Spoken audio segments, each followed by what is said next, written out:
योगी लखनऊ से दहाड़ते हैं तो गूंज बंगाल तक सुनाई देती है। योगी लखनऊ में बोलते हैं तो दिल्ली तक उनकी आवाज सुनाई देती है। ऐसा कोई चुनाव नहीं है पिछले 8-9 साल में, यहाँ तक कि गुजरात का चुनाव, हैदराबाद म्युनिसिपल का चुनाव, मणिपुर का चुनाव, कर्नाटका का चुनाव, ऐसी चुनाव जहाँ पे लोग शायद हिंदी उतनी अच्छी समझते भी ना हो, लेकिन वहाँ पे बस बाबा का कल्ट जो है कि बाबा ने उत्तर प्रदेश को बीमारू से एक इन्वेस्टमेंट फ्रेंडली प्रदेश बनाया। जहाँ पे माफिया राज था वहाँ पे इन्वेस्टमेंट राज आ गया। सर वीपी सिंह के समय से चला रहा है। क्या था वो hurdle? Income tax payment of chief minister and ministers of UP. मतलब उत्तर प्रदेश के चीफ मिनिस्टर और मिनिस्टर का जो तनख्वाह थी वो टैक्स फ्री थी, क्योंकि अभी वीपी सिंह जी को लगता था कि मंत्री और मुख्यमंत्री तो बहुत गरीब है, उनको टैक्स फ्री सैलरी मिलनी चाहिए। क्योंकि इतना आपको गुस्सा है, ये क्या तरीका भाई? मेरा तो जो 4th क्लास एम्प्लॉई है, मेरा जो बाबू है चपरासी, वो भी टैक्स पे करता है, मैं क्यों टैक्स पे कर सकता? मेरा मंत्री क्यों टैक्स पे कर सकता? एक स्ट्राइक करा और 40 साल से चलने वाला लॉ बदल दिया। उनका जो सीवी है वो शायद विश्व में सबसे स्ट्रॉन्ग सीवी है किसी भी पॉलिटिकल लीडर विश्व में। क्या यूपी की विधानसभा से ये कहा कि कयामत तक बाबरी नहीं बनने चाहिए कि रामलला हम आएंगे, मंदिर वहीं बन गया ना, मंदिर अयोध्या में।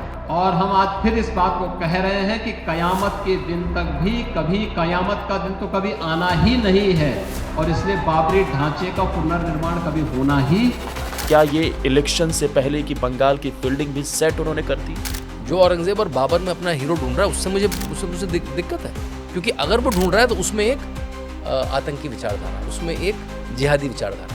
मतलब योगी जी से किस बात का खतरा है ऐसे लोगों को? गुड गवर्नेंस का, हिंदुत्व का प्रतीक योगी आदित्यनाथ है, और जब ये भाषण देते हैं तो ये जीता जाता है गुड गवर्नेंस सामने खड़ा है, तो इससे तो ममता बनर्जी को डर लगेगा ना। क्या योगी आदित्यनाथ हिंदुओं को एकजुट करने में कामयाब हुए हैं? क्या योगी आदित्यनाथ नरेंद्र मोदी की राह पर चल पड़े हैं? जब जब खतरा आता है योगी जी की प्रोटेक्शन के लिए राजनाथ सिंह खड़े होते हैं। शंकराचार्य के मसले पर योगी जी का सख्त एक्शन वाला बयान। जो माघ मेले से विवाद शुरू हुआ, मुझे लगता है वो दो योगियों की एक तरह से हट है। योगी आदित्यनाथ मुझे तपस्या का प्रतीक लगते हैं और अखिलेश यादव मुझे आलस्य का प्रतीक। केरल तमिलनाडु में योगी जी की क्या भूमिका आप देखते हैं? क्या वो 5 राज्यों में एक्स फैक्टर साबित हुई है?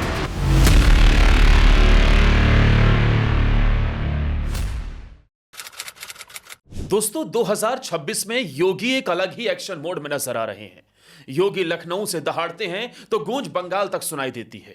योगी लखनऊ में बोलते हैं तो दिल्ली तक उनकी आवाज सुनाई देती है।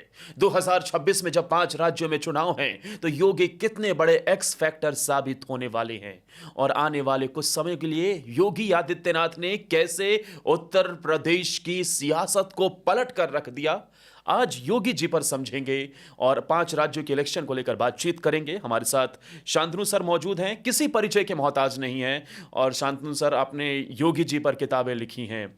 इसके अलावा राजनीतिक विश्लेषक होने के नाते आपकी राय, आपकी बेबाकी, ये पूरी दुनिया इससे वाकिफ है। लेकिन मैं ये समझना चाहता हूँ आज आपसे, सबसे पहले बहुत बहुत स्वागत है आपका। और शुरुआत उत्तर प्रदेश के मुख्यमंत्री योगी आदित्यनाथ जब लखनऊ विधानसभा के अंदर खड़े होकर कहते हैं कि कयामत तक बाबरी नहीं बनने दूंगा, और उसकी गूंज बंगाल तक सुनाई देती है, तो क्या योगी जी अब सीमाओं को पार कर चुके हैं? क्या उत्तर प्रदेश की सीमा से बड़े योगी आदित्यनाथ अब देश के एक ऐसे प्रभावशाली नेता बन गए हैं जिनकी पूछ चारों दिशाओं में होती है? देखिए, जब योगी जी आदर्श भाई 2017 में मुख्यमंत्री बने तो बहुत सारे राजनीतिक विश्लेषक जो दक्षिणपंथी हैं, जो भाजपा को सपोर्ट करते हैं, भाजपा की राजनीति को समझते हैं, संघ की विचारधारा को समझते हैं, उनको भी अटपटा लगा। उनको लगा कि नरेंद्र मोदी, अमित शाह ने ये क्या कर दिया, ये तो बाबा जी हैं, ये तो घंटी बजाने वाले बाबा जी हैं, पूजा पाठ आता होगा। उत्तर प्रदेश जैसा राज्य जहाँ पे गोविंद वल्लभ पंत, जहाँ पे ND तिवारी, जहाँ पे मुलायम सिंह यादव, राजनाथ सिंह, कल्याण सिंह, मतलब बड़े बड़े कद्दावर नेता जहाँ के मुख्यमंत्री हुए, वहाँ योगी जी कैसे संभाल पाएंगे, इनको क्या पता है। लेकिन लोगों ने ये बात डिस्काउंट कर दी कि ये पहली बार ऐसा हुआ होगा कि 19 साल कोई संसद में रह के मुख्यमंत्री बना होगा, कोई ऐसा व्यक्ति मुख्यमंत्री बना होगा जो गोरखनाथ मठ से अपने कम से कम 40-45 इंस्टीट्यूशन चलाता है, जिसमें 400 बेड का हॉस्पिटल है, जिसमें 5000 बच्चों का स्कूल है, जिसमें नर्सिंग कॉलेज है, जिसमें कई हज़ारों बच्चों के स्कूल कॉलेज हैं। मतलब ऐसे 40-50 इंस्टीट्यूशन चलाता है। जो व्यक्ति पार्लियामेंट में 90% अटेंडेंस सबसे ज़्यादा क्वेश्चन पूछने वाला, सबसे ज़्यादा डिबेट में पार्टिसिपेट करने वाला, सबसे ज़्यादा प्राइवेट मेंबर बिल पास करने वाला है या प्रेजेंट करने वाला है। जो व्यक्ति जब संसद में होता है तो 90% अटेंडेंस होती है, और जब अपने क्षेत्र में होता है तो रोज़ 400 लोगों से मिलता है, उनकी फरियादें सुनता है। लोग कहा करते थे कि बाबा की चिट्ठी मिल गई तो डीएम को काम करना ही पड़ेगा, चाहे अखिलेश की सरकार हो, चाहे मुलायम की सरकार हो, चाहे मायावती की सरकार हो। ऐसा व्यक्ति मतलब जो अपने आप में एक सरकार था, लोगों ने ये सब डिस्काउंट कर दिया। लोगों ने कहा तो बाबा जी हैं कि क्या होता है, लोग क्या होता है उतना ही देखता है जितना उनका देखने का मन होता है, या जितना उनको कहीं टीवी वीडियो में देखा होता है। हाँ। तो उन्होंने सोचा कि ये बाबा जी हैं, लेकिन बाबा जी ने 6 महीने में दिखा दिया कि बाबा जी को एडमिनिस्ट्रेशन की समझ है, बाबा जी को लॉ एंड ऑर्डर की समझ है, बाबा जी को पॉलिसी मेकिंग की समझ है, बाबा जी को रिफॉर्म्स की समझ है, बाबा जी को अर्थव्यवस्था की समझ है। अभी जो यूपी का बजट आया है अपना 10वां बजट, उसमें हमने देखा होगा। तो जब ये व्यक्ति बना तो वो ऐसा नहीं था, 2017 से पहले भी भाजपा के प्रचारक हुआ करते थे, वो मतलब चुनाव प्रचारक हुआ करते थे, जाया करते थे, लेकिन इतने चर्चित नहीं थे। अब तो ऐसा कोई चुनाव नहीं है पिछले 8-9 साल में, यहाँ तक कि गुजरात का चुनाव, हैदराबाद म्यूनसिपल का चुनाव, मणिपुर का चुनाव, कर्नाटका का चुनाव, ऐसी चुनाव जहाँ पे लोग शायद हिंदी उतनी अच्छी समझते भी ना हो, लेकिन वहाँ पे बस बाबा का कल्ट जो है कि बाबा ने उत्तर प्रदेश को बीमारू से एक इन्वेस्टमेंट फ्रेंडली प्रदेश बना दिया। जहाँ पे माफिया राज था वहाँ पे इन्वेस्टमेंट राज जाके तो करा क्या है इस बाबा, उसको केवल देखने के लिए। मुझे याद है आदर्श भाई, मुझे रैलियाँ देखने का बड़ा आनंद आता है। तो मैं अगर आसपास होता हूँ, कोई रैली हो रही हो, जो किसी भी पार्टी की हो, क्योंकि रैली में आपको सत्य दिखता है, टीवी में तो बस फ्रेम दिखता है। रैली में कैसे आया, कैसे गया, क्या वहाँ गुंडागर्दी थी, क्या सभ्यता थी, वो दिखता है आपको। सपा की रैली कभी खत्म होते हुए देखिए, वो पोस्टर फाड़ते हुए दिखेंगे। भाजपा की रैली देखिए, वो जय श्री राम के नारे करते हुए निकले। मायावती के में केक कट बटते हुए हाँ, तो अलग अलग रैलियों में तो मैं ऐसा मैं मुझे याद है, मैं कर्नाटका में था कहीं थोड़ा अंदर, तो योगी आदित्यनाथ आने वाले थे किसी चुनाव में। तो मैंने कुछ अपने साथ लोग थे, मैंने कहा ये तो लोग जो दिख रहे हैं मुझे तो लगता नहीं इनको हिंदी आती है। तो उन्होंने पूछा, उनको हिंदी बिल्कुल नहीं आती थी। तो मैंने पूछवाया कि क्यों आए हो यहाँ पे, करो बाबा चूड़, बाबा को देखने आए। तो उनका वो जो स्टेटस बन गया ना, इसलिए आपने कहा कि वो लखनऊ से गूंज उनकी दूर दूर तक जाती है। और देखिए उनका जो सीवी है, मतलब थोड़ा टॉल क्लेम है इसलिए मैं थोड़ा बच के सोच के बोल रहा हूँ, वो शायद विश्व में सबसे स्ट्रांग सीवी है किसी भी पॉलिटिकल लीडर का। विश्व में कह रहा हूँ मैं, क्यों कह रहा हूँ, ऐसा मुझे एक नेता सोच के बताइए जो 19 साल पार्लियामेंट में रहा हो, 9 साल इतने बड़े प्रदेश का, मतलब साइज से फर्क पड़ता है ना।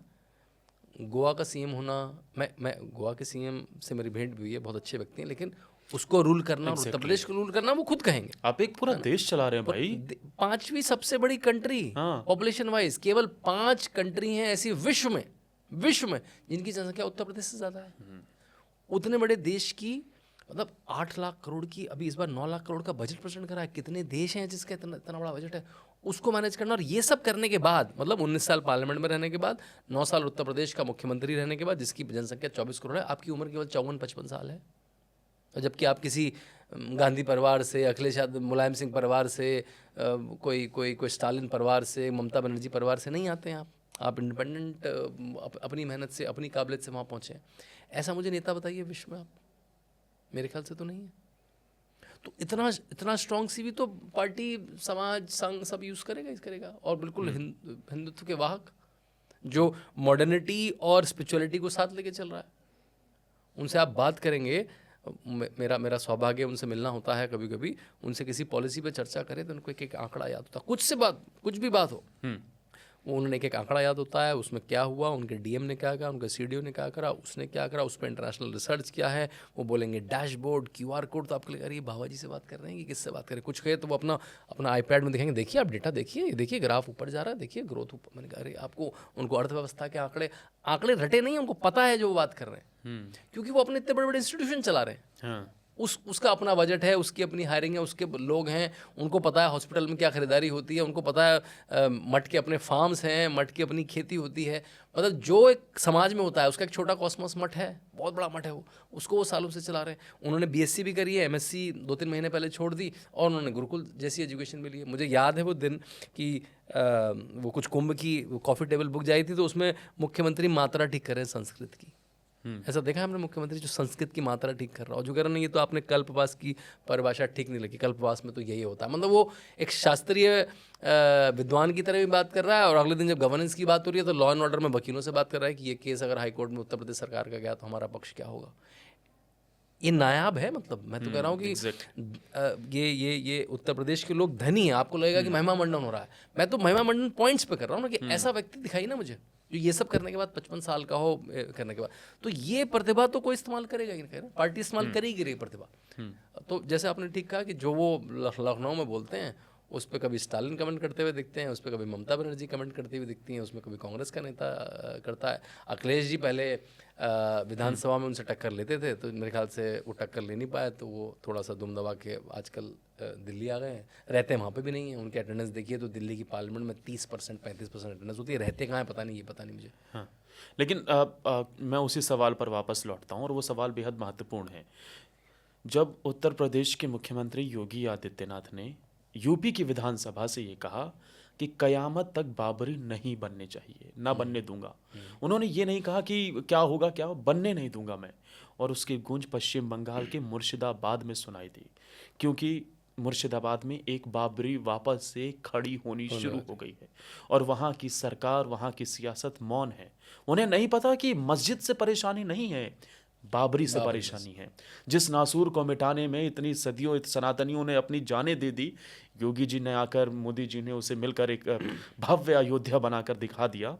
वो बाबरी अगर एक बार फिर से दोबारा खड़ी हो गई तो ये देश के अंदर किस तरीके का संकट पैदा करने की कोशिशें हैं। योगी जी का इस मुद्दे पर कयामत वाला स्टेटमेंट आप कैसे देख रहे हैं? क्या ये इलेक्शन से पहले की बंगाल की फील्डिंग भी सेट उन्होंने कर दी है?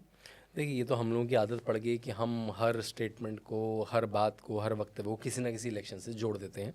लेकिन जो बात कही उसके मूल पे जाना होगा कि मैं बाबरी को नहीं आने दूंगा दोबारा। और आपने ठीक कहा, ये किसी मस्जिद के खिलाफ नहीं है, ये बाबर और बाबरी विचारधारा के खिलाफ है। देखिए, बाबर ने क्या करा, बाबर ने 3 बड़ी मस्जिदें बनवाई। कौन सी बड़ी मस्जिद थी? वो कैसे कूटा, वो पानीपत से घुसा तो उसने पानीपत में सबसे पहली मस्जिद बनवाई। फिर उसने पता लगा कि हिंदुओं के देवता कौन है बड़े बड़े, तो उसने पता लगा अयोध्या के राम तो बहुत माने जाते हैं, हर व्यक्ति राम राम, जय श्री राम, नामों में राम, ये तो पूरी ऐसा लगता है संस्कृति राम पर टिकी है। तुमने सबसे पहले राम मंदिर जाके तोड़ा। फिर देखा अरे इनके तो एक और अवतार आने वाले हैं कल की, तूने संभल में जाके मस्जिद बनवाई। तो वो मस्जिद वहाँ नहीं बना रहा जहाँ मुसलमान ज़्यादा हैं, वहाँ बना रहा है जहाँ हिंदुओं की प्रतिष्ठा ज़्यादा है। काशी विश्वनाथ के सिर पर लाकर मस्जिद खड़ी कर दी। मथुरा में औरंगजेब ने करी। लेकिन इन लोगों ने, सब ने, अगर बाबर को देखें, औरंगजेब, ये विचारधारा है अपने आप में। तो जब औरंगजेब रोड का नाम आज तक था, नरेंद्र मोदी को आना पड़ा 70 साल उसको मिटाने के लिए। मतलब ऐसा है कि मैं आपके स्टूडियो में आऊँ और आपको स्टूडियो तोड़ फोड़ के चला जाऊँ, तो और आप इसका नाम रख दें शांतनु स्टूडियो, ऐसा नहीं करेंगे ना आप पुलिस में कंप्लेंट करेंगे। बिल्कुल। और हमने क्या करा, सभ्यता की तरह हमने नाम लिख दिया उनका, अकबर रोड, बाबर रोड। मतलब हमसे बड़ा मूर्ख नहीं होगा कोई। आपको पता है, मेरा यूरोप में रहना हुआ है। यूरोप में माइन कैंप जो किताब है हिटलर की, वो तो कहीं नहीं मिलती है। अगर आपने होलोकास्ट को डिनाई किया कि ज्यूश के साथ, जू लोगों के साथ जो अत्याचार है उसको होलोकास्ट बोलते हैं, अगर आपने डिनाई करा कि ये नहीं हुआ है, जब हमारे होता है ना, हिंदू तो मरे ही नहीं, किसी ने कुछ करा ही नहीं, ऐसे वामपंथी बोल देते हैं, तो 18 कंट्रीज में आप जेल में चले जाएंगे होलोकास्ट डिनाई करने के ऊपर। हमारे यहाँ तो कुछ भी बोल के निकल सकते हैं।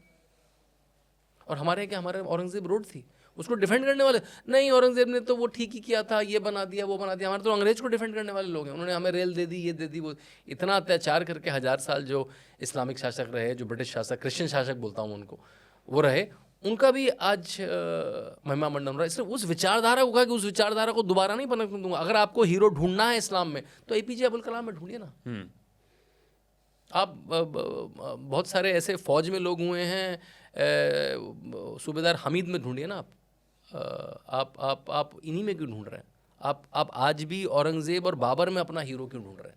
जो औरंगजेब और बाबर में अपना हीरो ढूंढ रहा है उससे मुझे दिक्कत है, क्योंकि अगर वो ढूंढ रहा है तो उसमें एक आतंकी विचारधारा है, उसमें एक जिहादी विचारधारा है। तो उस विचारधारा को नहीं पनपने दूंगा मैं। ये योगी आदित्यनाथ मेरे ख्याल से कहना चाह रहे थे। क्या इसका असर पड़ेगा चुनाव के अंदर, बंगाल में विधानसभा चुनाव? बिल्कुल पड़ेगा, बिल्कुल पड़ेगा। और इससे नहीं, देखिए योगी आदित्यनाथ जब भी मंच पे खड़े होते हैं तो एक वो सिविलाइजेशनल आपसे अपील करते हैं, चाहे वो कटेंगे तो बटेंगे बोले, चाहे वो एक रहेंगे तो नेक रहेंगे बोले, चाहे वो मैं बाबरी कयामत से नहीं मिलने दूंगा, चाहे मैं माफिया को मिट्टी में मिला दूंगा। जब भी वो बोलते हैं तो वो ऐसे नहीं, यूँ ही नहीं बोलते। तो यही विद्वान होने का, यही इतनी तपस्या का लाभ है। जैसे मैं बार बार कहता हूँ कि योगी आदित्यनाथ मुझे तपस्या का प्रतीक लगते हैं और अखिलेश यादव मुझे आलस्य का प्रतीक लगते हैं। तो ये जब कन्फ्लिक्ट होते हैं साथ में, तो योगी आदित्यनाथ का जो तपस्या है उससे जो वाक्य निकलते हैं, ये उसका परिणाम है। और इसका बिल्कुल चुनाव में जनता को समझेगा कि भाई इस समय में, जब जैसे आपने कहा कि 500 साल के संघर्ष के बाद हमने उस बाबर की विचारधारा को ख़त्म करके, ढांचा तो ख़त्म हुआ लेकिन उस बाबर की विचारधारा को ख़त्म करके उसमें मंदिर स्थापित करा। और वो मंदिर देखिए, मैं कहता हूँ श्री राम सबके हीरो हैं, वो हिंदुओं के हीरो नहीं है, वो सबके हीरो हैं, वो इस देश के हीरो हैं, वो इस देश के नायक हैं। उसका सम्मान हम ना करके अपने ऊपर एक अभिशाप, हमने एक कलंक लेके घूम रहे थे, हम लोग एक सभ्यता की तरह कलंक लेके घूम रहे थे कि हम राम के देश में, राम के शहर में टेंट में डाल रखा है हमने राम को। हम तो अपने अपने घरों में रह रहे हैं, तो स्टूडियो में रह रहे हैं, लेकिन राम टेंट में थे। तो एक राष्ट्रीय कलंक था वो, जिसको हम मिटा पाए इस सभ्यता में। हम लोग मेरे ख्याल से सौभाग्यशाली हैं जो समकालीन है इसके, जो कंटेम्प्रेरी है इसके, जो देख पा रहे हैं उसको। उस बाबरी विचारधारा को मैं दोबारा नहीं आने दूंगा, चाहे अपने प्रदेश में हो। जहाँ तक मेरा समझ है, आई थिंक बंगाल के लोग के हृदय में छुएगा। बड़े बड़े सुधी लोग हैं, बड़े इंटेलिजेंट लोग हैं, बड़े विवेकशील लोग हैं, उनको समझ में आएगी ये बात। सबकी निगाहें इस वक्त पश्चिम बंगाल को लेकर विशेष तौर पर टिकी हुई हैं। लोकसभा इलेक्शन के दौरान योगी जी का हेलीकॉप्टर नहीं उतरने दिया था। बिल्कुल।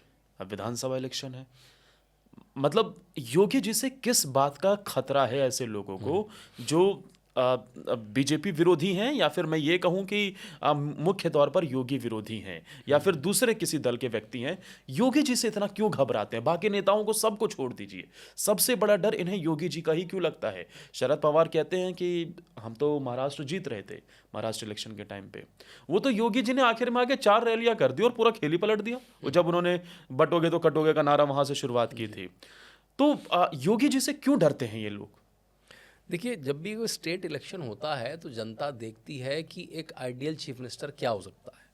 एक जो उनके सपनों का चीफ मिनिस्टर है, जो प्रदेश को ऐसे लेके जाए, जो नीचे से ऊपर लेके जाए, तो उसकी छवि में योगी आदित्यनाथ बिल्कुल खरे उतरते हैं। जो पहले नरेंद्र मोदी खरे उतरते थे जब वो गुजरात के चीफ मिनिस्टर थे, क्योंकि वो अभी प्राइम मिनिस्टर से कंपेयर नहीं कर पाते, क्योंकि उनको तो अपने प्रदेश का मुख्यमंत्री चाहिए। तो उस प्रदेश के मुख्यमंत्री का जो खांचा लोगों के दिमाग में, उसमें योगी खरे उतरते हैं। और जब भी कोई विधायक चुनाव लड़ता है तो वो चाहता है कि बताए कि कोई गिरा हुआ प्रदेश भी, कोई बीमारू प्रदेश भी, जिसके आंकड़े बिल्कुल न्यूनतम हो, वो कैसे उठ सकता है 7-8 साल में। मतलब जो दशकों में काम होता है, जो सदियों में काम होता है, वो 7-8 साल में हमने उत्तर प्रदेश में, आप उत्तर प्रदेश के हैं, हमने उत्तर प्रदेश में देखा है अपने सामने के साथ। मतलब हमारा हमको बीमारू कहा जाता था, हमको चीटिंग खोर कहा जाता था, हमको माफिया खोर कहा जाता था। आपको पता है हमारे यहाँ हर जिले में एक माफिया इंस्टीट्यूशनलाइज था कि नोएडा है तो इस तरफ किडनैपिंग माफिया होगा, मेरठ है तो कार चोरी माफिया होगा, बुंदेलखंड गए तो सैंड माफिया होगा, अगर आप पूर्वांचल की तरह जाएंगे तो वहाँ रंगदारी माफिया होगा, रेलवे के ठेकों का माफिया होगा, आप प्रयाग की तरफ गए तो चीटिंग माफिया होगा। मतलब 1 डिस्ट्रिक्ट 1 माफिया। आज हमारी बात क्या होती है? 1 डिस्ट्रिक्ट 1 कुजीन, 1 डिस्ट्रिक्ट 1 प्रोडक्ट। हमारे यहाँ इन्वेस्टमेंट आ रहा है, हमारे यहाँ सैमसंग चाइना से कंपनी छोड़ती है तो वो नोएडा आती है, पहले वो तमिलनाडु महाराष्ट्र जाया करती थी। तो हम जो माफिया प्रदेश से इन्वेस्टमेंट प्रदेश बने, इसका सेहरा योगी आदित्यनाथ के सिर पे है। और योगी आदित्यनाथ जिससे कल्चरली जुड़ा, जो पूरी राम मंदिर की मुहिम है, वो तो उनकी पीठ से चली आ रही है। जो उसका शुरुआत हुई 1949 में, जब पहली बार मूर्तियां आई, तो उसके बाद जो पूरा यज्ञ करा, जो पूरी आरती कीर्तन की मंडली बैठी, वो महंत दिग्विजयनाथ की नेतृत्व में बैठी, जो योगी आदित्यनाथ के दादा गुरु हैं। अशोक सिंघल जी ने राम मंदिर की जितनी कमेटियां बनाई, उसके अध्यक्ष महंत अवैधनाथ थे, जो योगी आदित्यनाथ के गुरु हैं। और जब मंदिर बना तो योगी आदित्यनाथ मुख्यमंत्री हैं। और उधर देखा, जो अडवाणी जी की राम मंदिर की यात्रा थी, उसको नरेंद्र मोदी ने चलाया था। मुझे लगता था रामलला भी इंतजार कर रहे थे जब नरेंद्र मोदी जैसे शासक, योगी आदित्यनाथ जैसे शासक बैठे होंगे, तभी मैं प्रकट होऊंगा। तो जब लोग देखते हैं कि इस तरह का व्यक्ति जब आएगा, चुनाव करेगा, तो लोगों को दिखेगा ये तो, कि देखिए इनके पास फार्मूला क्या है। ममता बनर्जी के पास, कांग्रेस के पास, समा के पास चुनाव जीतने का फार्मूला क्या है? उनके पास सिंपल 2 लाइन फार्मूला है।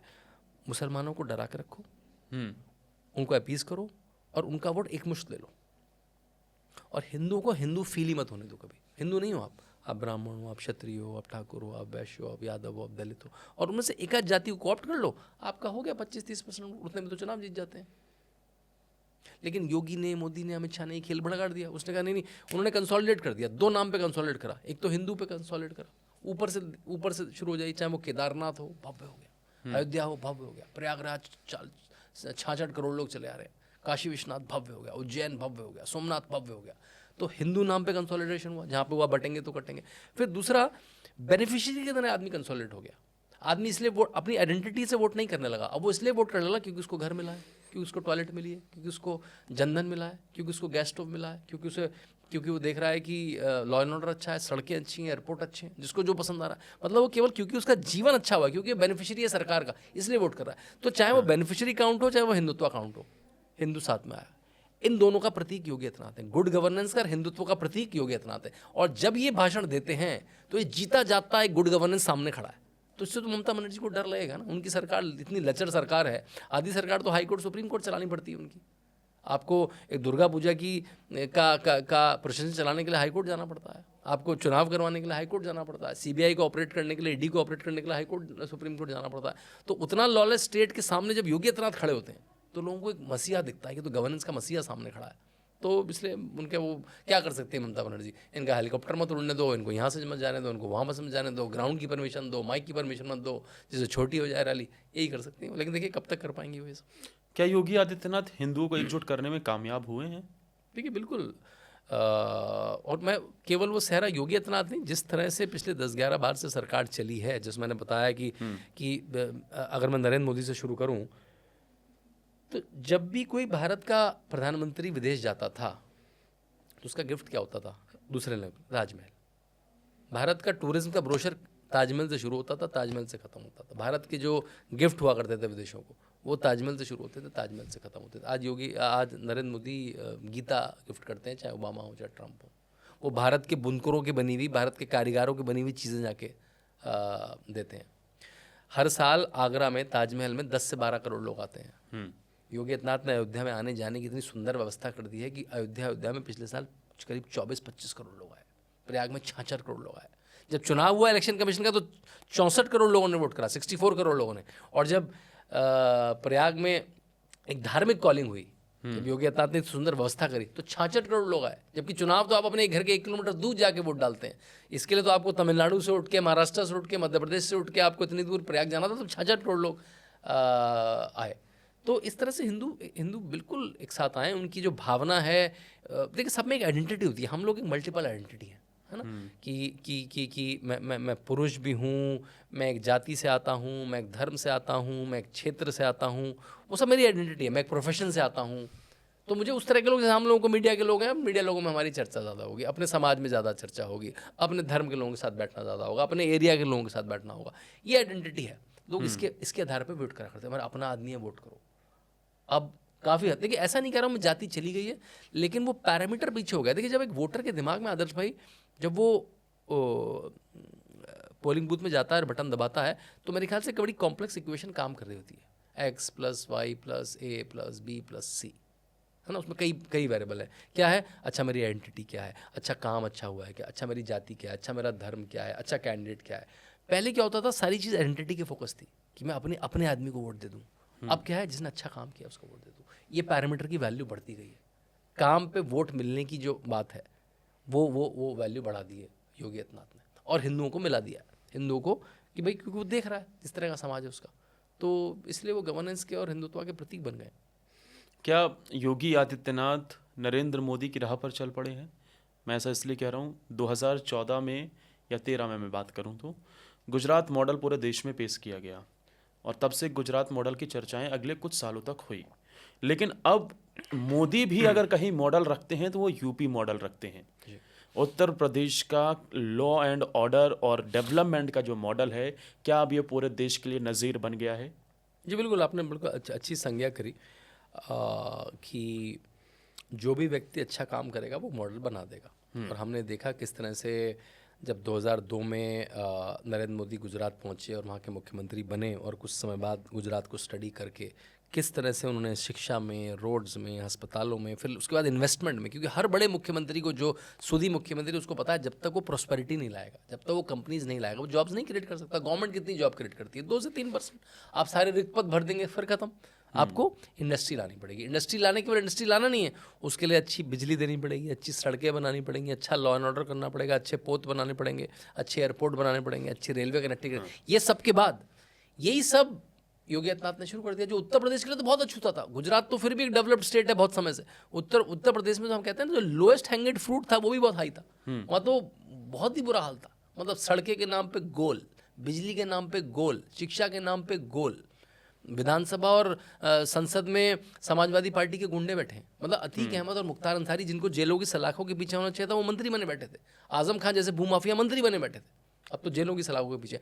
तो उनके पास कुछ भी ऐसा नहीं था कि लो हैंगिंग है। एक एक चीज़ को सुधारा। और अब जो नवा बजट पेश किया है वो 9 लाख करोड़ का बजट है।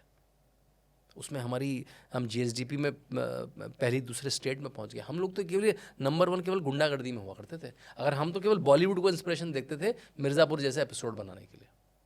अब वो it's a thing of the past. तो ये जो मॉडल है, अब ये मॉडल बन के उभर गया। और क्योंकि आजकल के 24/7 के मीडिया में पूरी दुनिया देखती है उसको। हम कोई भी वीडियो करते हैं तो हर रात कहते हैं हमें बंगाल में भी ऐसा मुख्यमंत्री चाहिए, हमें तमिलनाडु में भी ऐसा मुख्यमंत्री चाहिए, हमें तेलंगाना में भी ऐसा मुख्यमंत्री चाहिए। ऐसी बात आती रहती है। तो बिल्कुल आपने ठीक कहा, यूपी एक मॉडल बन के आ गया जिसमें जो ग्रोथ इंजन भी है और जो एक कल्चरल इंजन भी बन गया।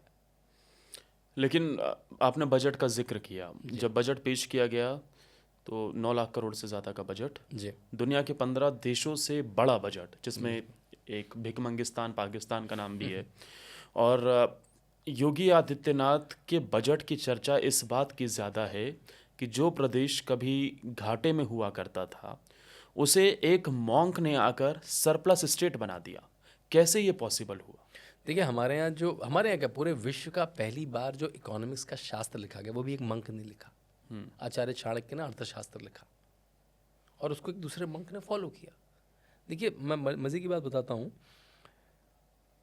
जब योगी आदित्यनाथ मुख्यमंत्री बने 17 में तो उनका अपना तो एक्सपीरियंस था, जैसे मैंने कहा 19 साल पार्लियामेंट में अपने इंस्टीट्यूशन चला, लेकिन वो कभी किसी पद पे नहीं रहे, कभी वो मंत्री भी नहीं रहे केंद्र सरकार में भी। तो उन्होंने अपने आप को ट्रेन करना शुरू करा। कैसे ट्रेन करा? 3-4 तरीके यूज़ करे उन्होंने। पहले तो अपनी पूरी कैबिनेट को लेकर वो IIM लखनऊ में चले गए। Indian institute of management Lucknow में उन्होंने बिल्कुल ट्रेनिंग करवाई, मॉनिटरिंग की, बजट्स की, कैसे आप प्रोग्रेस नापें, कैसे अपने अपने मंत्रालय चलाएं। फिर उन्होंने क्या करा, उन्होंने करीब 60 दिन तक एक परिपाटी चलाई। करीब 60 मंत्रालय हैं उत्तर प्रदेश में, अब डिपार्टमेंट सब मिला के। एक दिन एक प्रिंसिपल सेक्रेटरी को बुला के, सारे कैबिनेट मिनिस्टर को बुला के, उसका वाला नहीं कि शिक्षा वाला है तो शिक्षा वाला आएगा, सारे कैबिनेट मिनिस्टर्स को बुला के एक दिन एक या दो प्रिंसिपल सेक्रेटरी को बुला के 10 साल 20 साल तक क्या चला आपके विभाग में वो बताइए। और वो कब होता था? शाम के 6 बजे 7 बजे प्रेजेंटेशन शुरू होता था। मुझे भी जब मैं किताब लिख रहा था अपनी तो कुछ हमें बैठने का मौका मिला और वो कम से कम 4-5 घंटे प्रेजेंटेशन चलती। तो सारे मिनिस्टर की क्या पता इस मिनिस्टर को कल दूसरी मिनिस्ट्री देनी पड़े, क्या पता एज ए विधायक उसको काम आए, तो वो सारे मंत्रालय स्टडी करें। फिर तीसरी चीज़ क्या करी, उन्होंने बजट पढ़ने शुरू करे। पिछले 10 साल के बजट क्यों पढ़ने शुरू करे? देखिए पॉलिटिकली आप कितने भी वादे कर दीजिए, जब तक आपने वो बजट में नहीं मेंशन करा है उसका कोई मतलब ही नहीं है। हर चीज़ में पैसा खर्च होगा, रिसोर्स खर्च होंगे, उसकी एक नीति होगी। तो बजट पिछले 10 साल के क्या क्या थे उन्होंने देखा भी। एक बजट आइटम उनको हर 10 साल में बड़ा हड़ा कि यार ये तो ठीक नहीं लग रहा है, उन्होंने मार्क कर दिया। अपने अधिकारी को बुलाया था, अधिकारी का सर ये तो चला रहा है पिछले साल से, मैंने तो 3-4 साल से मैंने नहीं देखा। और पुराने बाबू को बुलाया जो पुराने समय से हो, उन्होंने सर ये VP सिंह के समय से चला रहा है। क्या था वो header? Income tax payment of chief minister and ministers of UP. मतलब उत्तर प्रदेश के चीफ मिनिस्टर और मिनिस्टर का जो तनख्वाह थी वो टैक्स फ्री थी। क्योंकि अभी VP सिंह जी को लगता था कि मंत्री और मुख्यमंत्री तो बहुत गरीब है, उनको टैक्स फ्री सैलरी मिलनी चाहिए। योगी आदित्यनाथ को गुस्सा है, ये क्या तरीका भाई, मेरा तो जो 4th क्लास एम्प्लॉई है, मेरा जो बाबू है चपरासी, वो भी टैक्स पे करता है, मैं क्यों नहीं टैक्स पे कर सकता, मेरा मंत्री क्यों नहीं टैक्स पे कर सकता। एक स्ट्राइक करा और 40 साल से चलने वाला लॉ बदल दिया। तो उन्होंने अर्थव्यवस्था की बिल्कुल बारीक जानकारी दिखी कि भाई कहाँ से हमारा टैक्स कलेक्शन होता है, कहाँ पे हमारा खर्च होता है, कहाँ पे हमारा व्यय ज़्यादा होता है, कहाँ हमारा व्यय कम होता है, हम इकोनॉमी कैसे बढ़ा सकते हैं। लोगों ने कहा सर टैक्स कलेक्शन कैसे बढ़ाएंगे, जब इकोनॉमी बढ़ेगी, इकोनॉमी बढ़ाओ, इन्वेस्टमेंट लेके आओ, ज़्यादा पैसा लोग कमाएंगे तो ज़्यादा टैक्स आएगा। ODOP करो, हर कोई, जो लोग बाहर जा सकते हैं वो बाहर जाएंगे, जो लोग नहीं आ सकते अपने ज़िले में अपना प्रोडक्ट बनाएंगे। बनारस वाले साड़ी उनकी बड़ी कैसे हो, हाथरस की हींग बड़ी कैसे हो, मेरठ के स्पोर्ट्स शूज़ कैसे बड़े हो। तो बिल्कुल 75 जिलों में 75 ODOP आ गया। तो अर्थव्यवस्था के लिए बिल्कुल जो KV राजू जी हैं जो बैंगलोर के हैं, उनको कंसल्टेंट बनाया और वो पिछले 8 साल से कंसल्टेंट है। जैसे आपने देखा जब भारत सरकार का बजट आता है उसके 2 दिन पहले इकोनॉमिक सर्वे रिपोर्ट आती है। उत्तर प्रदेश में पहली बार इकोनॉमिक सर्वे रिपोर्ट आई उत्तर प्रदेश की। जैसे कंट्री का GDP होता है ऐसे स्टेट का GDP होता है। आपको पता है उत्तर प्रदेश में क्या हुआ, हर जिले का GDP निकाला गया, जिससे पता लगे कौन सा जिला कंट्रीब्यूट कर रहा है, कौन सा जिला सक कर रहा है उसमें से। और उसकी कैलकुलेशन इतनी मुश्किल होती है जिले के लेवल पे करना कि कम से कम 4 प्रदेश स्टडी करने आ चुके हैं। उत्तर प्रदेश जिला लेवल के पिछले 4 साल से बाकायदा ओपनली पब्लिश हो रहे हैं डेटा, जिससे अर्थव्यवस्था मजबूत हो जाए, आपको पता रहे। देखिए सबसे पहले हम लोग बीमार होते हैं तो डायग्नोस्टिक करते हैं ना कि भाई आपका यहाँ पे क्या है, यहाँ पे क्या, तो पता तो कौन सा जिला की बाल्टी में छेद है, कौन सा जिला कंट्रीब्यूट कर रहा है, इकोनॉमिक स्टेटस क्या है, जिससे मैं सालों का डेटा देख पाऊँ। अब आज हम उत्तर प्रदेश के बारे में इतनी कॉन्फिडेंस से क्यों बोल पा रहे हैं कि उसका डेटा है, पहले हमारे पास कुछ डेटा ही नहीं होता था। तो उन्होंने एक अर्थशास्त्री की तरह भी काम करा और वो हमने बजट में देखा भी। कि कितना सुदृढ़ उत्तर प्रदेश हो चुका है। जो आपने जैसे कहा रेवेन्यू डेफिसिट कम से कम 10 से 15 हज़ार करोड़ के डेफिसिट में उत्तर प्रदेश रहा करता था। आज भी आप पंजाब का बजट देख लीजिए, आज भी आप तमिलनाडु का बजट देख लीजिए, आज भी आप वेस्ट बंगाल का बजट देख लीजिए, ये सारे रेवेन्यू डेफिसिट स्टेट हैं। और उत्तर प्रदेश करीब 37,000 करोड़ 37,000 करोड़ के रेवेन्यू सरप्लस पे है। और ये एक मंगकर्ता शास्त्री ने करके दिखाया। जब बजट पेश हुआ उत्तर प्रदेश का तो योगी जी के एक्स की पीछे की फोटो बदल गई और उस फोटो में उनका ब्रह्मोस पर हाथ रखा हुआ था। वो तस्वीर बहुत चर्चा में आई। चर्चा के पीछे का रीज़न ये था कि योगी आदित्यनाथ ने क्या डिफेंस के क्षेत्र में उत्तर प्रदेश की काया पलटने की कसम खा ली है। ब्रह्मोस उत्तर प्रदेश में बन रहा है तो क्या संदेश जा रहा है? नहीं, बिल्कुल। जब नरेंद्र मोदी ने ये संकल्प लिया कि हम लोग डिफेंस का इतना सारा जो इक्विपमेंट है बाहर से मंगवाते हैं, बाहर से मंगवाने से निर्भरता होती है। निर्भरता होती है तो वो आपको आर्म ट्विस्ट कर सकता है कि अगर आप ये नहीं करेंगे तो मैं आपको ये नहीं दूंगा। तो कितनी चीज़ें अपने आप बनाई जाए, तो उन्होंने सशक्त करा और डिफेंस की नोड बनाई गई। जब डिफेंस की नोड बनाई गई तो सारे मुख्यमंत्रियों ने आज कहा होगा हमें ये दो। तो योगी आदित्यनाथ उसमें बिल्कुल औचक रहते हैं, सजग रहते हैं। तो उन्होंने कहा भी हमें मिलनी चाहिए, हमारे पास ये फैसिलिटी है, हम ऐसे ऐसे देंगे। तो झांसी में, अलीगढ़ में, लखनऊ में अलग अलग नोड बनी। और जो ब्रह्मोस का है, और हमारे पास उत्तर प्रदेश के पास ये भी लाभ है कि जो हमारे रक्षा मंत्री हैं, जिसको हमारे हम बोलते हैं, वो भी हमारे हैं। वो तो उत्तर प्रदेश के मुख्यमंत्री रहे हैं और लखनऊ से सांसद हैं वो। तो उसका भी उन्होंने उसको भी एक्सप्लॉइट करा, उसको भी। हम तो ये कहते हैं, बल्कि नरेंद्र मोदी ने खुद भी कहा है एक बार कि मैं तो उत्तर प्रदेश से सांसद हूँ, ये मेरे भी मुख्यमंत्री हैं। नरेंद्र मोदी ने ऐसा खुद कहा है। तो उसकी वजह से योगी आदित्यनाथ ने उस चीज़ को अच्छे से प्रेजेंट करा और ब्रह्मोस को यहाँ पे लेके आया। और वो बिल्कुल एक मार्क है ना, वो जो आपने कहा जो चित्र बदला है कि उत्तर प्रदेश आज एक सशक्त उत्तर प्रदेश है। मिसाइल मतलब एक तरह से सशक्ति का, आपकी शक्ति का प्रतीक है। उत्तर प्रदेश आज का एक आर्थिक रूप से मजबूत है, स्पिरिचुअल रूप से मजबूत है, लॉ एंड ऑर्डर में मजबूत है। जो बार बार कहते हैं कि एक चौराहे पे अगर दंगा करोगे, लड़की छेड़ोगे, तो अगले चौराहे में पकड़े जाओगे। और वो दिखता है उत्तर प्रदेश में। कहा जाता है कि दिल्ली में अगर जब खतरा आता है, योगी जी की प्रोटेक्शन के लिए राजनाथ सिंह खड़े होते हैं। कितनी सत्यता है इसमें? क्या दिल्ली जब भी योगी जी के ऊपर हावी होने की कोशिश होती है तो क्या राजनाथ सिंह वीटो लगाते हैं? देखिए, मेरे ख्याल से ये जो चर्चाएं हैं ना, ये मैं बार बार कहता हूँ, ये क्लिकबेट है।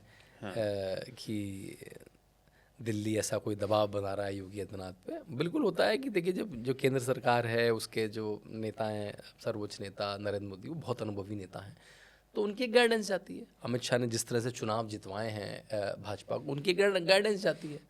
तो उसको लोग कहते हैं कि ये तो आउट ऑफ लाइन जा रहा है, कोई झगड़ा हो रहा है। झगड़े के तो मैं आपको उदाहरण बताता हूँ। एक बार जून 2021 में जब कोरोना अपने चरम पे था, 5 जून को योगी जी का जन्मदिन होता है। उस दिन नरेंद्र मोदी ने ट्वीट नहीं करा। बर्थडे का ट्वीट नहीं करा। वो तो स्टालिन तक को बर्थडे का ट्वीट करते हैं। वो तो जेएमएम के लीडर्स को, ममता बनर्जी को करते हैं। लोगों ने कहा देखो इसको करा, स्टालिन तक को करा, और योगी आदित्यनाथ को नहीं करा। रिश्ते इतने तल्ख हो गए हैं कि आप तो मतलब एक जो बेसिक कर्टसी है बर्थडे विश की, वो भी नहीं करी। फिर थोड़ी देर बाद ही पता लगा कि उनको सुबह सुबह कॉल करके बधाई दे दी। थोड़ा माहौल गमगीन था कोरोना के समय में, तो उन्होंने एक सेलिब्रिटी ट्वीट डालना ठीक नहीं समझा। वो बात फुस हो गई, लेकिन पूरे दिन एक दिन डिबेट चलती रही। मैं कह रहा हूँ, लोगों ने डिबेट का स्तर यहाँ तक कर दिया कि यहाँ पे उसकी फोटो क्यों नहीं है, इसकी फोटो नीचे क्यों है, इसकी फोटो बड़ी क्यों है। वो है। जबकि नरेंद्र मोदी ने किसी और मुख्यमंत्री के लिए ऐसा कहा है क्या? यूपी प्लस योगी उपयोगी, मतलब टर्म कॉइन कर दिया नरेंद्र मोदी ने रैली के बीच में, और कम से कम 50 बार दोहराया, उसको जनता से दोहराया। यूपी प्लस योगी उपयोगी, बहुत ही उपयोगी। कहा कि आपने तो उत्तर प्रदेश को एक्सप्रेस वे प्रदेश बना दिया। ये भी कहा मैं तो यहाँ के सांसद हूँ, मेरे भी मुख्यमंत्री हैं। जब 2022 की शपथ हुई तो एकाना स्टेडियम में करवाई पार्टी ने शपथ, जहाँ पे 1 लाख लोग आए। नरेंद्र मोदी की खुद की शपथ 1 लाख लोगों के साथ में भी, तो किसने करवाई? योगी आदित्यनाथ अपने आप तो नहीं करते हैं, पार्टी ऑर्गेनाइज कराती है। तो पार्टी की शीर्ष नेतृत्व ने करवाया। तो ये कहना कि इनकी लड़ाई उतनी लड़ाई, ये बहुत बचकाना और बड़ा लेजी तर्क है। हाँ बिल्कुल, क्योंकि जब भी योगी आदित्यनाथ के विषय में कोई भी ऐसी बात होती होगी जहाँ पे एक तरह समन्वय नहीं हो पाता, वो तो राजनाथ जी की मदद ली जाती है, क्योंकि वो उत्तर प्रदेश से आते हैं। क्योंकि वो उत्तर प्रदेश से आते हैं, उनको उत्तर प्रदेश की समझ। देखिए हर स्टेट का, हर विचारधारा का, हर सब्जेक्ट का सब्जेक्ट मैटर एक्सपर्ट होता है। फॉरेन पॉलिसी की बात आएगी तो आप जयशंकर जी के पास जाएंगे, क्योंकि पूरी दुनिया से सारे मंत्रियों में उनको ज़्यादा पता है विदेश नीति के बारे में। तो उत्तर प्रदेश की कोई भी चर्चा होगी तो राजनाथ जी बुलाई जाएंगे उसमें, क्योंकि वो एक पुराने नेता हैं, सदैव नेता हैं, सुधी नेता है, समझ आता है उनको मुख्यमंत्री उत्तर प्रदेश का होना कितनी बड़ी बात है, कितना कॉम्प्लिकेटेड काम है। लेकिन कि कोई इसके सपोर्ट में है, वो इसका अलग है, इसका कैंप बना है, इसकी अपनी किचन कैबिनेट है, मेरे ख्याल से एक क्लिकबेट है, गॉसिप कॉर्नर में मज़ा आएगा, लेकिन ऐसी कुछ मुझे नहीं लगती वैसी कुछ बात है। तो फिर केशव जी को अलग से क्यों बुलाया जाता है? मुख्यमंत्री आगे आगे जा रहे हैं, पता चल रहा है कि उप मुख्यमंत्री, अमूमन हम देखते हैं कि ऐसी तस्वीरें निकल कर सामने आती है, सीएम डिप्टी सीएम एक राज्य के साथ आ रहे हैं। अभी नितिन नवीन के जब वहाँ ऑर्गेनाइज किया गया तो योगी जी पीछे वाली कुर्सी लगी थी उनकी, आगे केशव की लग गई, तो उस पर चर्चाएं शुरू हो गई कि, और यूजीसी के उस पर अभिमुक्तेश्वरानंद के मसले पर केशव का स्टेटमेंट योगी जी से अलग आता है। 2024 के इलेक्शन के रिजल्ट आए तो उसमें भी योगी जी का स्टेटमेंट अलग आता है, केशव जी का स्टेटमेंट अलग आता है। तो क्या केशव अभी भी उस सपने को जीना चाह रहे हैं कि मुख्यमंत्री की रेस में, क्योंकि 2017 में प्रबल दावेदार वही थे, लेकिन बीजेपी जैसा करती है उसने वैसा ही किया। तो क्या केशव बनाम योगी की कोई लड़ाई है या फिर सिर्फ ये भी हवाबाजी है? देखिए, राजनीति में महत्वाकांक्षा रखना कोई गलत बात नहीं है। जो भी व्यक्ति पार्टी का पदाधिकारी बनता है, मंडल अध्यक्ष बनता है, वो जिलाध्यक्ष बनना चाहता है, जिलाध्यक्ष प्रदेश अध्यक्ष बनना चाहता है, या प्रदेश में कोई रोल लेना चाहता है, फिर वो चुनाव लड़ना चाहता है, वो विधायक बनना चाहता है, जो विधायक बनता है वो मंत्री बनना चाहता है, जो मंत्री बनना चाहता है वो अच्छा पोर्टफोलियो लेना चाहता है, वो जो मंत्री बनता है वो मुख्यमंत्री बनना चाहता है। तो एक राजनीतिक प्रोग्रेशन है नॉर्मली किसी का। फिर कोई जो विधायक है वो सांसद बनना चाहेगा, वहाँ मंत्री बनना चाहेगा, वहाँ प्रधानमंत्री बनना चाहेगा, वो अलग बात है। लेकिन आप में काबिलियत है क्या, डू यू डिजर्व इट, वो फिर पार्टी उस हिसाब से तय करती है, और जिसको जो बनाती है वो बनाती है कि उस समय क्या सिचुएशन में कौन फिट कर रहा है। और केशव जी का ऐसा मानना कि 2017 में, मुझे नहीं पता, मेरी उनसे भेंट नहीं हुई ना, उन्होंने कभी कहा ऐसा, मैंने तो किसी मंच में सुना कि मुझे मुख्यमंत्री बनाया जाना चाहिए था। उनको ऐसा लगना कोई गलत भी नहीं है, क्योंकि प्रदेश अध्यक्ष थे। कई बार ऐसा होता है जो प्रदेश अध्यक्ष हैं उनको कई पार्टियों में या भाजपा में वैसा हुआ होगा, मुझे कोई उदाहरण नहीं याद, लेकिन हुआ ही होगा ऐसा कभी ना कभी कि प्रदेश अध्यक्ष को ही मुख्यमंत्री बना दिया गया होगा। लेकिन उसके बाद उनको सम्मानित पद दिए गए, बड़े बड़े पद दिए गए। वो PWD मिनिस्टर रहे, अभी भी उनके पास बड़ा पद है। इस बार तो शायद वो अपना चुनाव भी, जबकि इस बार भाजपा ने अच्छा चुनाव जीता, वो अपना चुनाव नहीं जीत पाया, फिर भी भाजपा ने उसको ऑनर करा। हाँ, लेकिन देखिए कई बार जो पॉलिटिकल स्पर्धा होती है आपस में, बयानों में आ जाती है, तो उसमें मेरे ख्याल से ओवर रीड बहुत ज़्यादा करने से कुछ मिलेगा नहीं हमें। मिलेगा उसमें कि करा क्या, कि भाई केशव जी ने ऐसा क्या कर दिया जिससे कुछ बुरा हो जाए, योगी जी ने केशव जी के खिलाफ क्या कर दिया, उनसे कौन सा विभाग ले लिया, उनकी अपनी स्वार्थता है, उनका अपना प्रदेश है। मैं देखता था जब प्रयाग में कुंभ हो रहा था तो केशव जी के पूरे पोस्टर लगे थे, जिसमें योगी जी के पोस्टर भी लगे थे। मंचों पे केशव जी, जहाँ पे भी दोनों मुख्यमंत्री होते हैं, बैठे रहते हैं। लेकिन हाँ, एक प्रतिस्पर्धा होती है, जो मेरे ख्याल से राजनीति में प्रतिस्पर्धा से हम डरते पता नहीं क्यों है। क्योंकि हम लोग भी कांग्रेस कल्चर में ही जिए हैं सब लोग। कांग्रेस कल्चर में प्रतिस्पर्धा आप कर ही नहीं सकते। अब राहुल गांधी से कैसे प्रतिस्पर्धा करेगा कोई, अखिलेश यादव से कैसे करेगा कोई पार्टी में स्पर्धा, कोई स्टालिन से, ममता से कैसे करेगा, पार्टी से निकाल दिए जाएंगे। तो हमें ना ये यूनिफॉर्मिटी की हैबिट पड़ गई है कि बस सब चुपचाप रहो और सब रहो। भाई नरेंद्र मोदी एक तरह से अगर कहा जाए तो अडवाणी कैंप से भिड़े ना, तभी तो पहुंचे यहाँ पे। उनको हाथ में रख के तो नहीं मिला प्रधानमंत्री का पद, वो तो जनता ने वोट दिया, लेकिन पहले तो आपको नॉमिनी बनना पड़ेगा। तो फिर कुछ वैसी सिचुएशन क्रिएट हो रही है। लेकिन मेरे ख्याल से ये प्रतिस्पर्धा चलती रहती है भाजपा में, हर समय प्रतिस्पर्धा है, कभी ये खुल के पता लग जाती है, कभी नहीं लगती। एक हेल्दी कंपटीशन जिसको कहते हैं, हेल्दी कंपटीशन। भाई द बेस्ट शुड इमर्ज, और पार्टी बेस्ट को इमर्ज करा लेगी। तो इसमें मेरे ख्याल से हम क्योंकि एक मानस भी क्या होता है, जिस तरह का राजा होता है वैसे प्रजा बन जाती है। तो राजा पहले कांग्रेस हुआ करती थी, सब भाई गांधी फैमिली है, वही माँ बाप है, उनकी आप गुणगान करते रहो, मेरिट वेरिट कुछ नहीं है। यहाँ पे आप देखिए नितिन नवीन, उसके पहले कौन, जेपी नड्डा, आपस में रिलेटेड है क्या? नहीं। एक ही स्टेट से आते हैं क्या? नहीं। नड्डा जी से पहले कौन, अमित शाह, एक ही स्टेट से आते हैं? नहीं। आपस में रिलेटिव है? नहीं। उनके पहले कौन, राजनाथ जी, आपस में रिलेटिव है? नहीं। एक ही स्टेट से आते हैं? नहीं। नितिन गडकरी, वेंकैया नायडू, ये सब क्यों है? क्योंकि उन्होंने लंबा राजनीतिक जीवन जिया है, क्योंकि उन्होंने समाज के लिए काम किया है, किसी संगठन की उसमें कम से कम 30-40 साल कमाए, वहां पहुंचे हैं। बाकी जगह कैसा है, ऊपर से शुरू कर दे, अब्दुल्ला की फैमिली से आ जाएगा, यादव की जी की फैमिली से आ जाएगा, अखिलेश की फैमिली से, तेजस्वी की फैमिली से, स्टालिन की फैमिली से, राहुल की फैमिली से, वही मेरिट है उनकी मेरिट ही वही है। तो इसलिए हमें भी आदत पड़ गई, अरे विवाद नहीं होना चाहिए, दो लोग, अरे विवाद होगा आपस में, दो इतने बड़े बड़े पद है, मुख्यमंत्री बनना है, तो एस्पिरेशंस होंगी, महत्वाकांक्षा होंगी, और the best one should emerge. तो उसमें मेरे ख्याल से अगर है तो ऐसी कोई दिक्कत वाली बात नहीं है मेरे ख्याल से उसमें। क्या यूजीसी विवाद ने योगी जी की भी छवि पर कुछ डेंट किया है?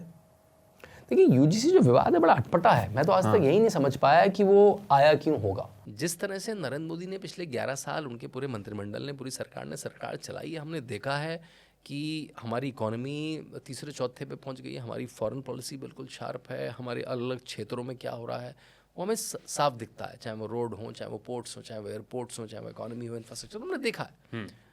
शिक्षा से लेकर हमारे कितना IITs खुल गए, कितने एम्स खुल गए, कितने IIMs खुल गए, हमने सबने देखा है। उसमें यूजीसी पॉलिसी, इसका इतिहास सबको पता होगा, जो रोहित वेमुला वाला केस हुआ था उसके बाद सुप्रीम कोर्ट ने गाइडलाइन दी थी, ऐसी गाइडलाइन बननी चाहिए। मुझे लगता है ये गाइडलाइन बन भी 2012 में कांग्रेस के समय गई होंगी, तो दोबारा कमेटी बैठी, उन्होंने उसको रिव्यू करा, तो वही मेरे ख्याल से इट्स ओवरसाइट कि किसी ने नहीं देखा, क्योंकि उसमें बहुत सारी चीज़ें जिसमें नहीं डिस्कस होता है। अब यूजीसी गाइडलाइन पढ़े तो उसमें और बहुत सारी, कैसे PhD होगी, कौन किसका गाइड बनेगा, उसमें शैक्षिक भी बहुत सारी चीज़ें हैं जिसमें हमने शायद ध्यान नहीं दिया, क्योंकि वो हेडलाइन नहीं बनाता है। हम लोगों को देखा है मीडिया में मजा उसी में आता है जो हेडलाइन बनाता है ना, बाकी चीज़ को हमने विवेचना भी नहीं करी, देखा भी नहीं कि पढ़ाई के लिए क्या अच्छा है। ये टॉपिक मेरे ख्याल से पिछला कैरियन हुआ, किसी ने उस पर ध्यान नहीं दिया।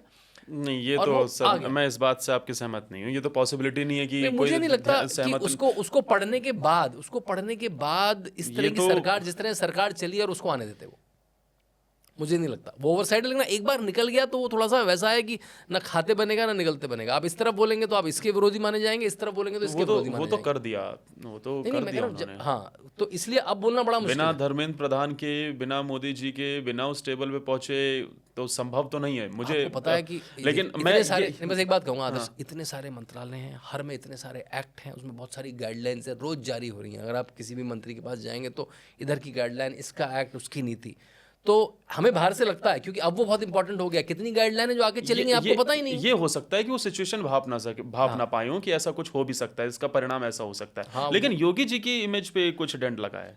देखिए, क्योंकि मतलब देखिए, अगर आप, क्योंकि आजकल र्यूमर का बाजार गर्म रहता है, जो राहुल गांधी जैसे, अखिलेश यादव जैसे नेता हैं, उनकी राजनीति में और तो कुछ कोर है नहीं, अफवाह फैलाना उनका कोर है। आपने देखा होगा हर संसद के सत्र से पहले राहुल गांधी को एक ड्रामा लेके आ जाते हैं। हाँ। अदानी की फाइल, अदानी के हिंडनबर्ग की फाइल, मेरा फ़ोन पेगासस ने हाईजैक कर लिया, राफेल में चोरी हुई है, इस कभी वोट चोरी हुई है। इस बार क्या ले आए हैं, वो नरवाने जी की अनपब्लिश्ड बुक ले आए हैं। तो उनको तो र्यूमर कर, उनको समाज में उससे वेमनस से फैले, टूटे, भारत की प्रतिष्ठा हो क्या हो, भारत की स्ट्रेटेजिक पोजीशन हो क्या हो, उनको कुछ नहीं फर्क पड़ता, तो वो ले आते हैं। तो बिल्कुल ठीक है, यूजीसी जैसी चीज़ से वो अखिलेश यादव इस्तेमाल उनके कि इनकी पार्टी बोल के बोलते रहेंगे वो। लेकिन योगी, सबको पता है योगी इतना आता तो गाइडलाइन नहीं लाई, लेकिन उतनी तो चर्चा डिटेल में नहीं पहुंच पाती। इनकी पार्टी ने यूजीसी की गाइडलाइन ऐसी ली है जिससे ऐसा होगा, तो वो कोशिश करेंगे, बिल्कुल कोशिश करेंगे, विपक्ष का काम यही है। उत्तर प्रदेश में ये नारा सुनाई दिया उस दौरान, योगी तुझसे बैर नहीं और बाकी डैश डैश डैश किसकी खैर नहीं, वो बताने की जरूरत नहीं है। यानी कि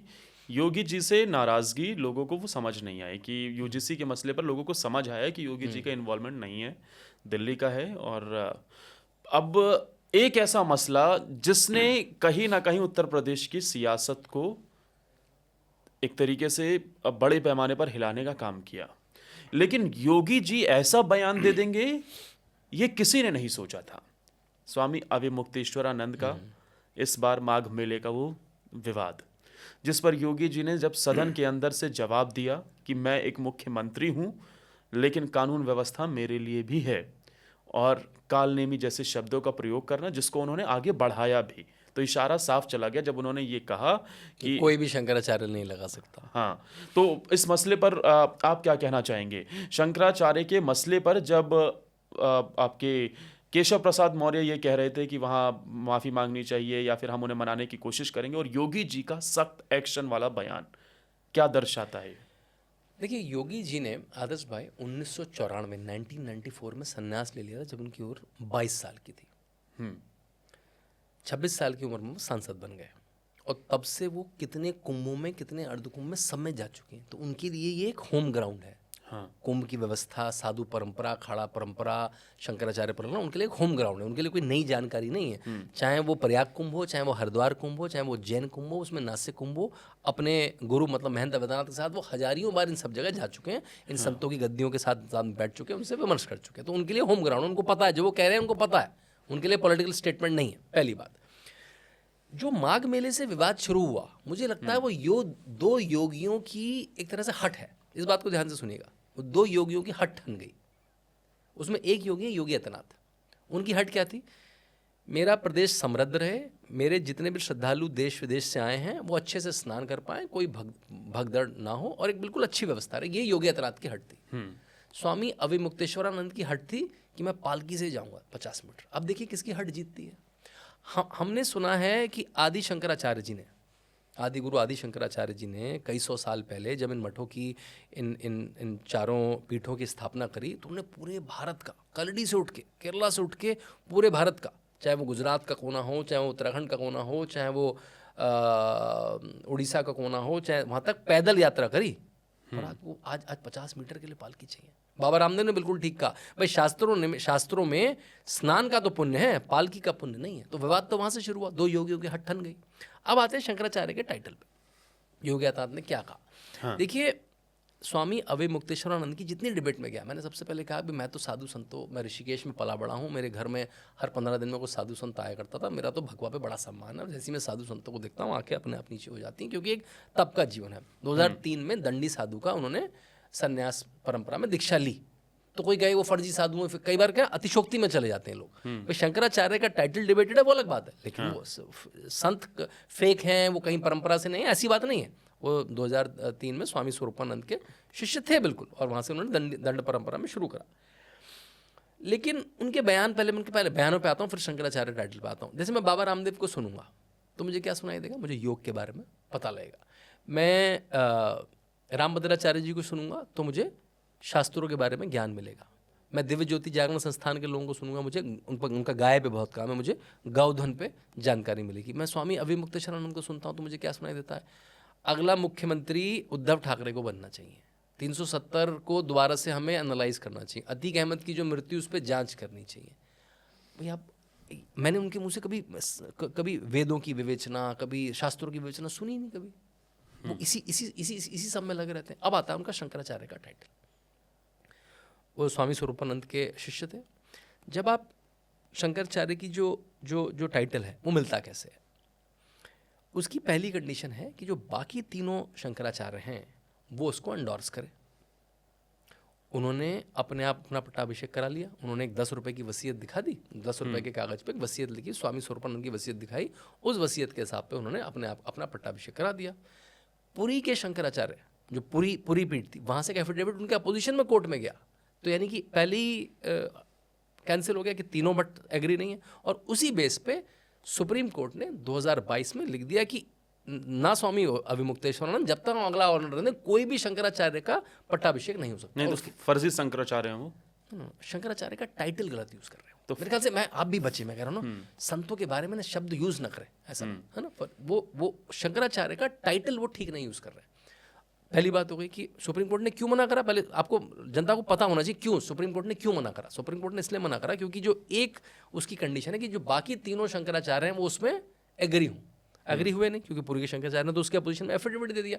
और उसके बाद जो काशी विद्वत परिषद है उससे कोई अप्रूवल नहीं है, जो अखाड़ा परिषद है उससे कोई अप्रूवल नहीं है, तो कोई भी जो संत समाज की बॉडी है उससे अप्रूवल नहीं है। और अब उनकी जो 10 रुपए के बॉन्ड पेपर पे जो उत्तराधिकार का जो कागज है उसे कोर्ट ने अभी तक जांच ही नहीं करा, क्योंकि उन्होंने कहा क्योंकि बाकी शंकराचार्यों ने कहा तो हम पहले उस जांच तक मामला आया ही नहीं, उसकी जांच होनी चाहिए कि वो सही है क्या, उसकी राइटिंग, उसका लेख, उसकी अवधि, उसकी सही सब्जेक्ट होनी चाहिए। उसके सही होने की संभावना मुझे क्यों नहीं लगती? क्योंकि स्वामी स्वरूपानंद जो उनके गुरु जिसकी वसीयत दिखाते हैं वो अपने पूरे जिन वसीयत के खिलाफ लड़ते रहे कि वसीयत से कभी नहीं चुना जाना चाहिए शंकराचार्य, विद्वत परिषद से चुना जाना चाहिए। ऐसा व्यक्ति जो पूरे जीवन अपना विद्वत परिषद मतलब एक कमेटी बैठेगी संतों की और वो चुनेगी। आप अपने अपना अपना सबका देहवाक्य होता है, हर मठ का, हर शंकराचार्य मठ का एक देहवाक्य होता है, उस पर आप विवेचना लिखेंगे, उस पर थीसिस लिखेंगे, उस पर भाष्य लिखेंगे, उसके बाद आपकी एक विद्वत परिषद बैठेगी, वो इस मान्यता के, तो उनका खुद का चयन भी विद्वत परिषद से हुआ था। हाँ। तो वो उत्तराधिकारी घोषणा करने के विरोध में थे, वो उत्तराधिकारी का क्यों लिखेंगे जो जीवन भर करता रहा। तो इसलिए, और उनके सामने तो कभी कोई चर्चा नहीं है, उन्होंने किसी कमेटी में, किसी माइक पे, किसी उस पर नहीं कहा। जैसे मैं आप बताता हूँ योगी आदित्यनाथ का, है ना, लोग कहते हैं ये तो योगी नहीं है, ये कैसे महंत बन गए। योगी आदित्यनाथ ने 1994 में जब उनकी संन्यास परंपरा हुई, उन्हें उसी समय उत्तराधिकारी घोषित कर दिया गया, जीते जीते अपने गुरु के। और बड़ी सभा थी उसमें लोग थे, मीडिया था, टीवी थी, गुरुजी ने खुद डिक्लेयर करा। तो इसको आप झुटला नहीं सकते ना। वहाँ पे अशोक सिंघल जी बैठे हैं, बड़े बड़े नेता बैठे हैं, बड़े बड़े समाज के लोग बैठे हैं, पूरी मीडिया बैठी है। और जब 2014 में जब वो ब्रह्मलीन हुए महंत अवैधनाथ, तो योगी आदित्यनाथ को बनाया गया और सारे नाथ संप्रदाय के लोग आए। नाथ संप्रदाय का जो अखिल भारतीय नाथ समाज है उसके भी अध्यक्ष योगी आदित्यनाथ को बनाया गया एक चुनाव की प्रक्रिया। तो वो रिकॉर्डेड प्रक्रिया है, ये चुपचाप वाली प्रक्रिया है कि वो उनकी मृत्यु हुई, आप अगले दिन प्रेस में लेके पहुंच गए और कोर्ट में उन्होंने 2 मजेदार कागज दिखाए। एक तो उन्होंने ये कागज दिखाया जो 10 रुपये की वसीयत है, जिसकी कोई वेरिफिकेशन नहीं हुआ है, और जैसे मैंने कहा स्वामी स्वरूपानंद तो वसीयत के वैसे भी खिलाफ थे।